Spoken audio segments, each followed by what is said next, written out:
Welcome to South2North, joining you from our studio in Johannesburg, South Africa. Now, who wants to live in a world filled only with cockroaches, rats and sparrows? At present rates of extinction, that world is only a few decades away.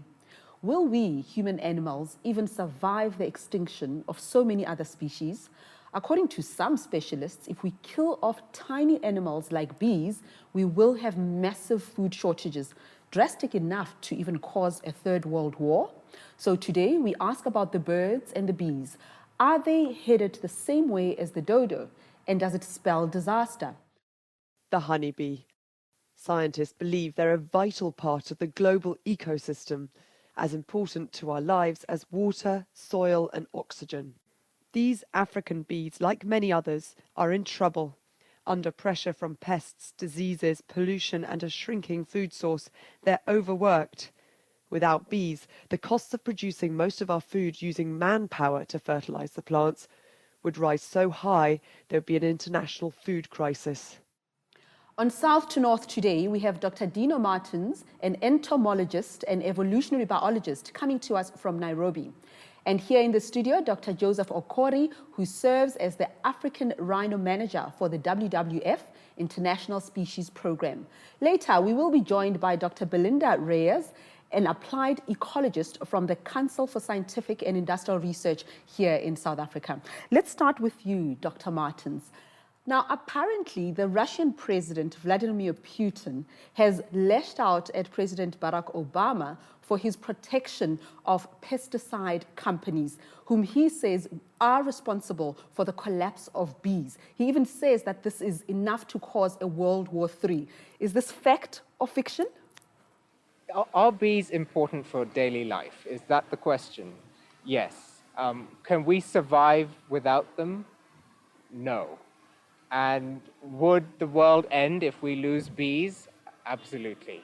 Bees are responsible for pollinating over 2/3 of all the plant species on the planet. So that's over 200,000 species of plants depend on insect pollinators. Not just bees, but other insects as well. But bees are the most important group of insect pollinators. And you look at things, commodities, everything from sunflower, oil palm, cocoa, coffee, all of the legumes, the lentils, passion fruit, papaya, mango, almonds, many of the other nuts, cashew nuts, for example. These are all crops that are dependent on pollinators. So no pollinators, no bees means no food. Or basically the kind of food we'd have to eat would be very boring because it would be sort of bread and potatoes only. What do the pesticides actually do to bees? Pesticides kill bees. Pesticides are designed to kill insects, and bees are insects. So pesticides basically poison them. They kill them. Now, of course, farmers sometimes need to use pesticides because they need to control pests. But the key thing with using pesticides is using them wisely and carefully, and integrating the control of pests with other kinds of biological control, a system called integrated pest management. Now, what is the situation with bees in North America? Honeybees are facing collapse. There's been a phenomenon occurring over the last few years called colony collapse disorder, which is basically scientists saying we don't 100% know what's going on, but bees are disappearing. They're not just dying, they're disappearing. They're not coming back to their hives. And this has been a mystery that scientists have been trying to crack. And the consensus is now that it's not just one thing. It's many different things combined together. It's climate change, it's change in agricultural landscapes, and it's pesticides. And more recently, there have been some really good studies showing the subtle effects of pesticides that are used even in very tiny amounts on bees. It disrupts their immune systems, it disrupts their ability to navigate, it affects them in so many different ways. It enters the ecosystem. You know, in nature, what goes around comes around. So we spray today and maybe solve a small problem, but we pay for it in the longer term. Why are these harmful pesticides then allowed on the market? I know in Germany there were moves to block them or withdraw them, but that was reversed. Why are they still on the market then? Our system of farming is killing the earth. We're using pesticides and we're killing bees that pollinate our crops. Here in East Africa, one of the big challenges we face, and throughout Africa, is the dumping of pesticides from other countries where they've been banned. But what happens is somehow those pesticides find their ways into Africa, and even though they are toxic to Americans, for example, they're just as toxic to Kenyans or to South Africans. So we shouldn't be using them. But this has a lot to do with global trade and regulation. So the companies will argue that it's really up to our governments to put in place the laws and legislation and testing in order to show that these pesticides are causing damage.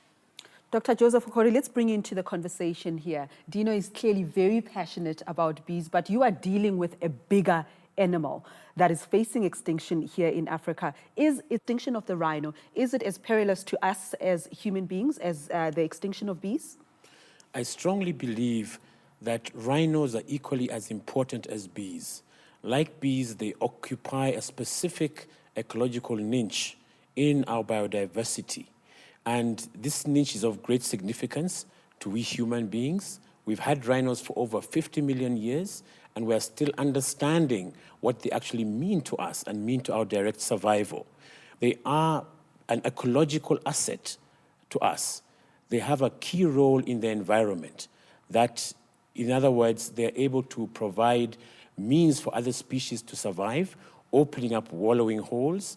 They actually help in seed dispersal, and research has shown that rhinos consume certain plants and certain seeds, and they're able to, through the process of digestion, allow catalysis to take place. And when these seeds come out through the passage of digestion, they're able to grow in the environment. 367 rhinos have been poached in South Africa alone this year in the last 6 months. And last year it was about 687, which was 50% up from 2011. It looks bleak. What does that mean for our human survival? I think this is very important because we are seeing rhinos being driven to extinction. In other words, we are seeing our livelihoods being threatened. A number of communities in Africa depend on rhinos for livelihood. And what we should understand is rhinos occupy a very special place in conservation. If you look at where rhinos are found, in Kruger, for example, in Etosha National Park, in the Kalahari Desert, they occupy marginal land, which is not even used for agriculture, is not even viable for actually cattle keeping, very fragile lands. But these animals are able to inhabit these areas, and we're able to utilize them as a resource to bring in income to the people and to nations, and thus provide effective utilization for marginal lands. Where are you in terms of your efforts to save the rhino? I was shocked to learn that in Mozambique, the last 15 rhinos were wiped out recently. And I'd be curious to know what other countries like India are doing to preserve the rhino. How well are you doing? I imagine you can't even achieve that without public awareness. We strongly believe that saving the rhino is a collective effort. We need communities, we need governments, we need the lawmakers, we need NGOs involved, and we believe that having a strong political will within and between countries is paramount to saving the rhinos. Countries like India have survived and are doing quite well because maybe the people are more sensitive and are more culturally aware. In other words, they actually revere wildlife more than in Africa. You also need money to save the rhino. And in a continent such as ours, with so much unemployment and poverty, where should the money go? Is it about alleviating poverty, protecting people, or saving the rhino? I believe there's a very strong interlink between the two. By saving rhino, investing in rhino, you're actually alleviating poverty as long as you can get the people involved in management of the rhino, and they earn from what proceeds come out from, for example, ecotourism. How much of that revenue actually trickles down to the communities who should be part and parcel of protecting the rhino from extinction? Dr. Cory, there is a school of thought, though, that believes that we should allow trade in rhino horn because the horn grows just like the human nail. And in this way, you would ultimately then be protecting the rhino because people will be doing this legally and there'll be no need to kill them. The issue with legalization is we'll be turning rhinos from an asset, a conservation asset, into a tradable commodity. We do not believe this is the way to go to save a species. And with trade, there are so many unknowns, so many factors that need to be more and better understood. Should we be exploring that, though? We should be trying to understand what is driving the market, what is the kind of demand that is causing this high level of poaching and illegal trade. We need to be understanding if trade is open up, which way will it go? Will it stimulate poaching or will it suppress poaching? You've both argued your points quite well about how our survival as a human species is linked to how we treat other tiny species. But Dr. Martens, let me start with you. Are we narcissistic as human beings? Are we saving these species for our own survival? It's all linked to what we as human beings can get out of saving bees or saving rhinos, for that matter. Conservation is ultimately about two things, I believe: populations and interactions. And these two processes are what provide the life support systems of our planet. If we lose bees or we lose pollinators, even if we just compromise them, the ripple effects as they spread through the ecosystem are incalculable. So I would argue that every single species on the planet has a right to be here because it has come about through millions, tens, hundreds of millions of years of evolution. And we are just one species, sharing the planet with almost 1.7 million other described species, not even counting the undescribed ones. We have a responsibility to every single species because we don't know. Some interaction with rhinos may prove, a big breakthrough in the future in terms of ecology or understanding some other basic biology. We see the direct connection with bees. But for me, the threats that come to species are so connected now to our way of life that it really means I think we've got to step back and say, what are we doing to the planet? We need to develop. We need to have infrastructure. We need to have trade and commerce and agriculture. But we also need to do it sustainably.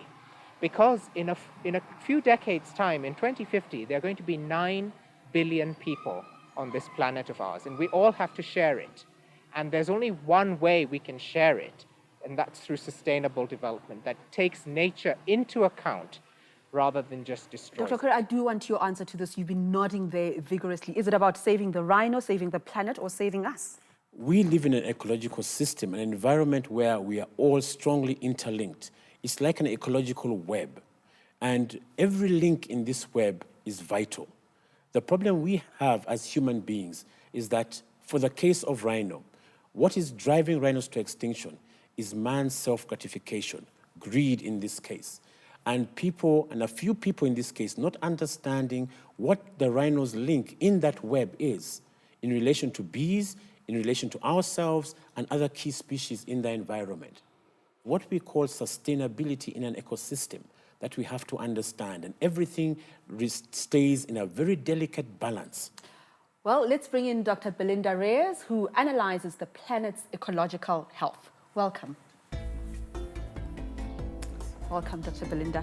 Let's pick up on that point that Dr. Cory made so passionately, understanding the importance of tiny species like bees, bigger ones, like rhinos, to the bigger sustainability or ecological balance and sustainability of the planet. How do we communicate and raise awareness about that importance?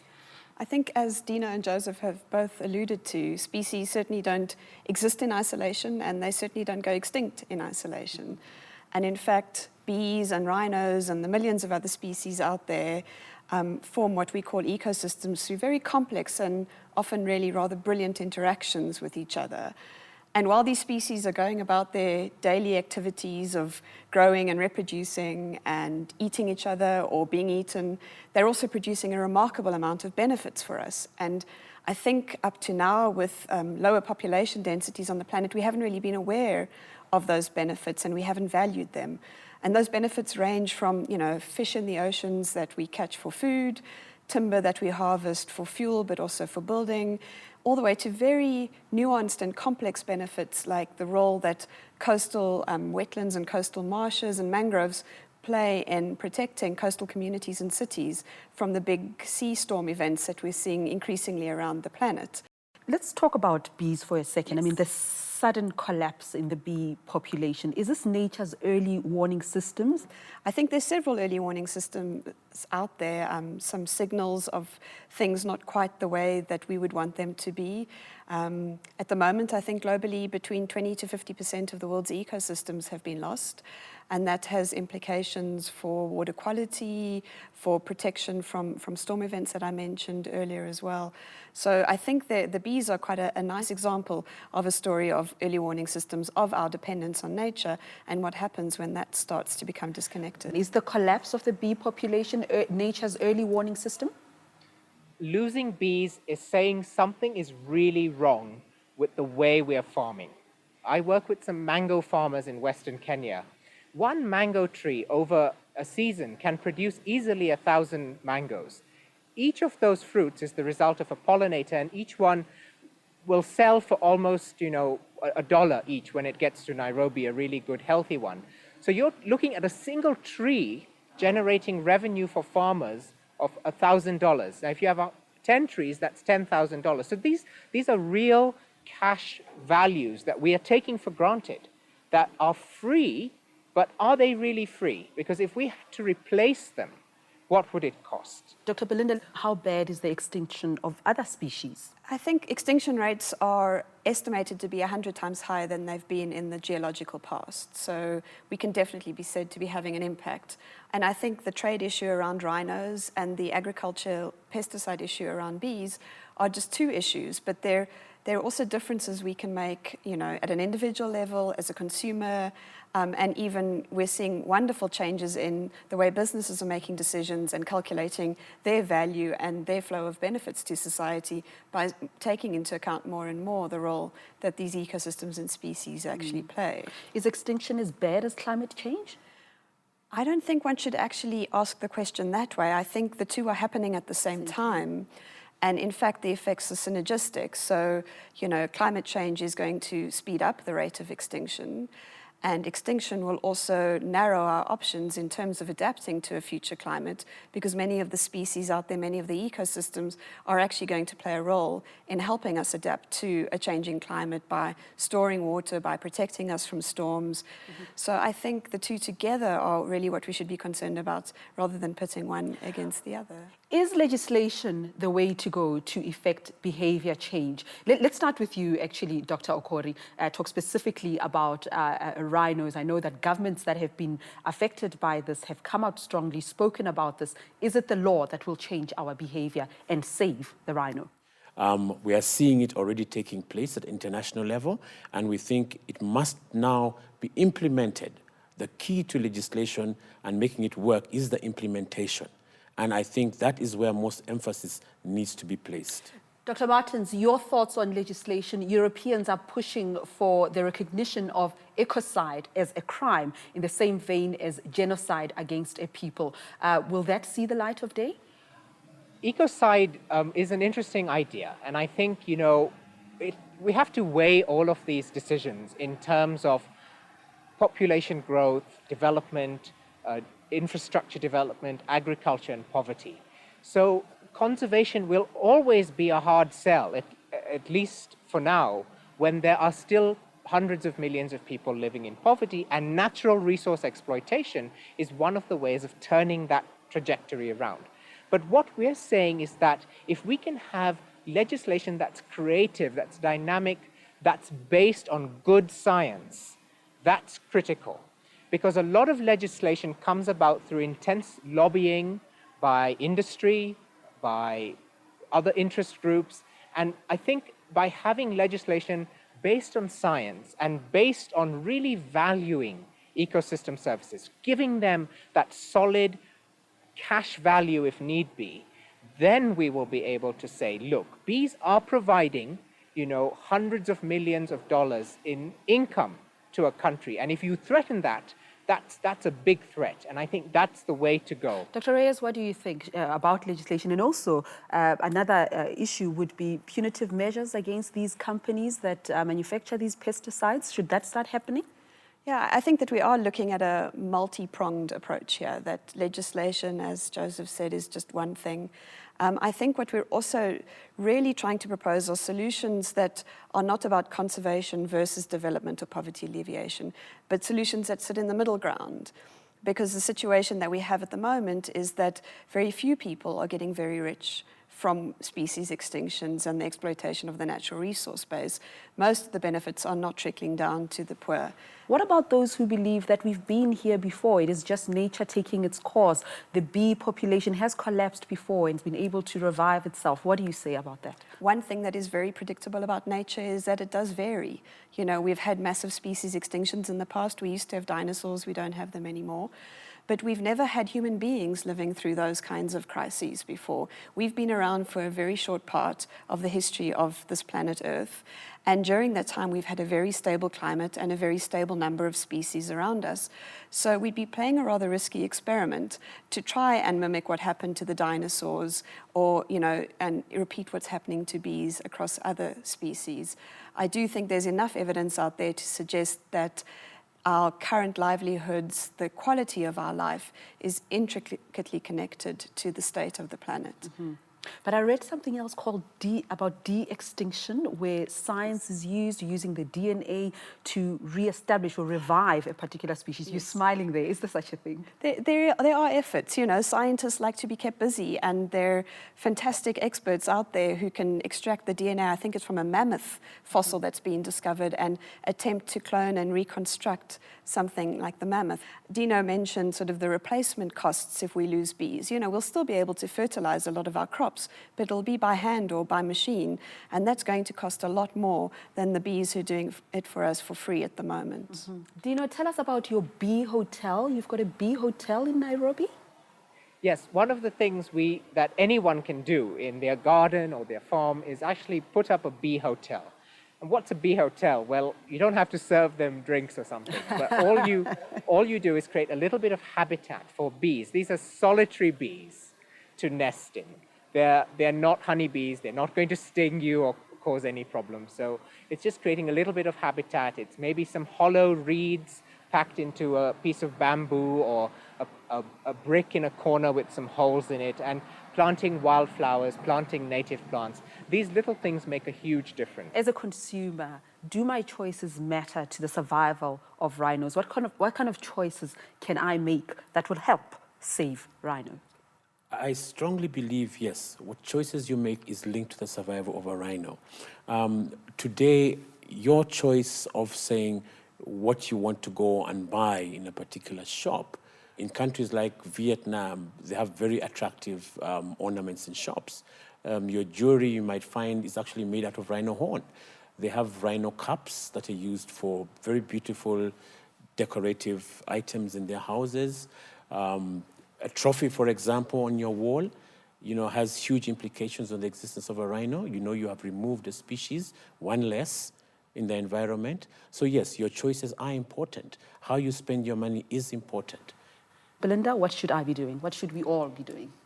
I think we should be asking for more information on the things that we buy and the things that we use, and ideas on how to live a more sustainable life. I do believe that we vote. We vote at elections, but we vote when we buy things. And consumer pressure has done phenomenal things in the past. You've given us so much to reflect on, Dr. Belinda Reyes. No, don't apologize for that. Thank you so much for joining us on South to North. And of course, Dr. Joseph Cory, when I next visit the Kruger National Park, I'll be going there with more insight and awareness. And Dr. Martens, I'll never look at bees quite the same, or even that cup of coffee. I will be thinking about the bees that you were talking to us about today. Thank you so much for sharing your information. Thank you. Well, sounds like time, if it's not too corny, for a plan B. That's it for today. Many thanks to all our guests today. Please tweet your questions, comments, and opinions to @AJ South2North or find us on Facebook. Do join me again on South2North next week. Until then, goodbye.